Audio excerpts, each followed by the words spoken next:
Bird health and biosecurity. Potential routes of disease exposure may be feed, housing, wild birds, bee pool, insects, hatchery, water, other poultry, livestock, pets, equipment and vehicles, rodents, chicks.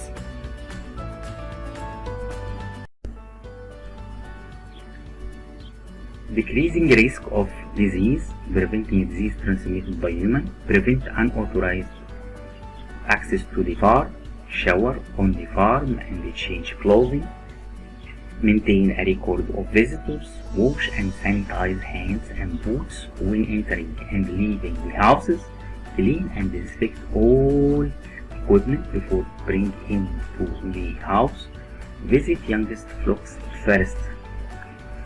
Preventing disease transmitted by animals, whenever possible use an all-in, all-out placement cycle. Downtime between flocks will reduce contamination of the farm. Don't leave equipment, building material or litter laying around. Clean up feed stores as soon as they occur. Store litter material in bags or inside a storage building or in bin. Ensure all buildings are adequately sealed against access by wild birds or vermin. Maintain an effective rodent vermin control program.